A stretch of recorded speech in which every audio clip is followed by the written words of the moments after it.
Good evening from Washington. I'm Larry O'Connor, and we knew this day was inevitable. It was coming. We saw it. The first shots fired in the political battle royale between former President Donald Trump and Governor Ron DeSantis, theoretically, over the 2024 presidential nomination that we assume both will be vying for coming up in the near future. The first shot was from President Trump. He released a statement late yesterday afternoon. Let's take a look at it. It was really targeting the New York Post and Fox News and Wall Street Journal, but he went out of his way to say that Governor DeSantis was really pretty mediocre and didn't do much during COVID. Just kind of an average Republican governor. Then this morning, he took to Truth Social and went after Glenn Youngkin of Virginia. Let's take a look at that one. First going after his name, Young Kin, sounds Chinese, and then said he wouldn't have won had he not endorsed him and done a telephonic MAGA Get Out the Vote rally. All right, what's going on here? What's it all about? I don't know. But someone might have an inkling, someone who knows a little bit better than I do what goes on at Mar-a-Lago. He is, of course, the beloved Dr. Sebastian Gorka, seen every day right here from 3 to 5 live on the Salem News Channel with America First. Dr. G, thanks for joining us on this.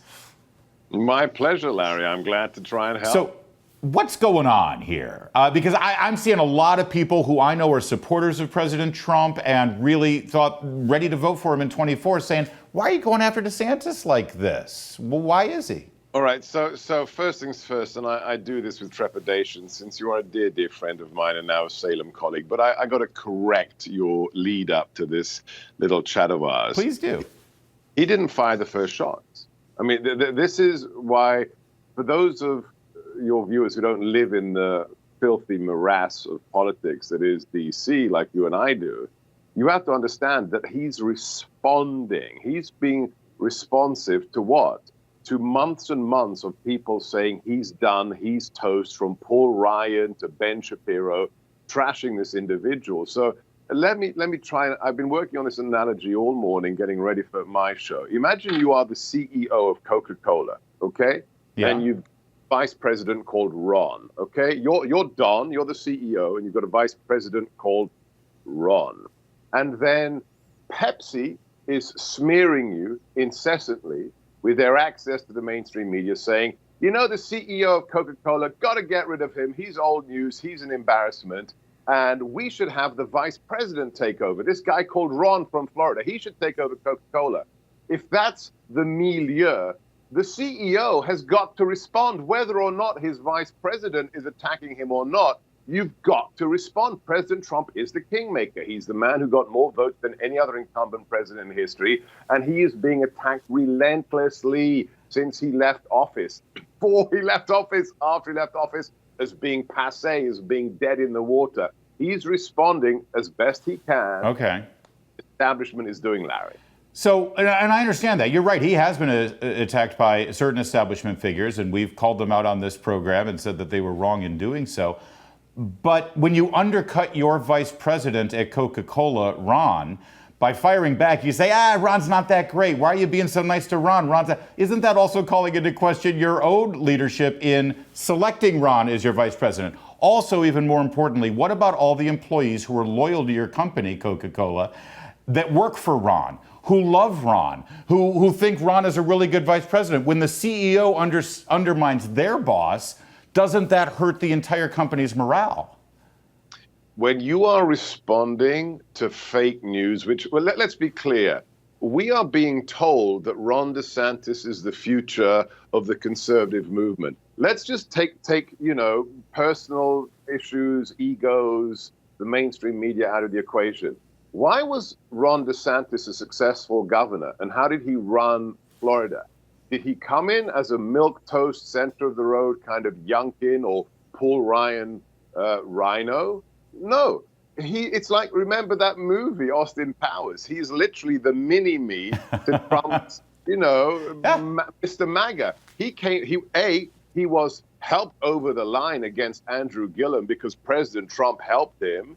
And then how did he govern? He governed like Donald Trump would govern Florida. And now we're told that the man who's aping the MAGA model is the replacement for the actual progenitor. you've got to respond because this is asinine. I get that. And I don't disagree that Ron DeSantis benefited greatly from his relationship with President Trump and certainly followed his lead in many respects. Listen, you were nice enough the very first week we started this program, which was 5 weeks ago, believe it or not. This issue came up. I don't know if you remember. Here, let's watch the conversation. I've got the clip. If Ron DeSantis were to run in the primary against Donald Trump, they will not be hostile. It won't be the same as 2016, where it was Trump against everyone. Right, but it's got to be a rational. Will he destroy them? I mean, he may destroy them electorally at the ballot box, but will he go after them personally like he sometimes does? It depends. Look, he punches second. He never punches first. If they decide to do something stupid because of their ego, he will respond and he will, no holds will be barred. But what I'm talking about is whether they do something stupid. Because look, all right. First of all, by the way, we both looked so young and innocent back then, don't we? 5 weeks is a long time in politics, Larry.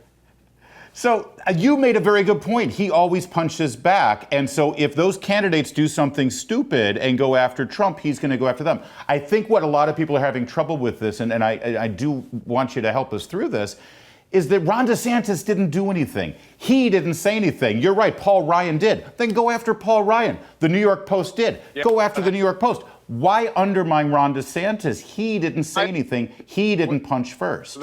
Larry, when you know what it's like. You're a conservative. You're a patriot. What is everybody who's got a platform who hates Trump, who is a quote-unquote Republican, what have they been saying for the last 20 months? Oh, it's better be Ron DeSantis. It better be Ron DeSantis. And what does Ron do? Bugger all, to quote the British. He does nothing. He doesn't say, I would be honored to serve in a Trump administration, or this is foolish. I think President Trump is the most successful president in American history, which is a statement of fact in terms of his incumbency votes. Ron did nothing. Ron is part and parcel responsible for the situation we're in because he said nothing. How can you do that when everyone who hates Trump, who says they're a conservative, is talking about you and you stay stum? Ron, come on, just say something, and then the whole thing is diffused. So, I mean, again, I don't speak for DeSantis. I don't speak for anybody here. I'm trying to observe it and understand it. I suspect that the DeSantis response would be, listen, I had a hurricane. I'm running my state. I'm running for governor. I'm not going to get dragged into a presidential debate. Stop making excuses for Ron, okay? If you were the toast of the town for a certain constituency, if a certain group of people were talking about Larry O'Connor day in, day out, having to take up a certain position in media, the theater, what have you, would you just say nothing? Would you say, I'm too busy with my radio show? Of course you wouldn't. You'd have to say something. It's not done. Ron, say something. Let's diffuse this. So I was at Mar-a-Lago on Tuesday, and somebody who works for the president made a very wise, observation. Not vice president. Ron would be a great addition to the cabinet. But this way, if he says nothing, he ain't even going to be in the cabinet, Larry. Yeah. So real fast, and I mean real fast, what do you say to those Trump supporters who are really not happy with what the president did here? I'll say what I'm going to say for the next year and a half. We're 2 years away from the election. Guys, chill. Can you just chill a bit? It really doesn't matter right now, okay? What the president said doesn't matter right now in the mainstream media's response. He is punching second, and he's responding to total silence out of the governor's office. There it is. All right, there's your prescription from Dr. G. Chill. Thank you, Dr. G. More to come on O'Connor Tonight.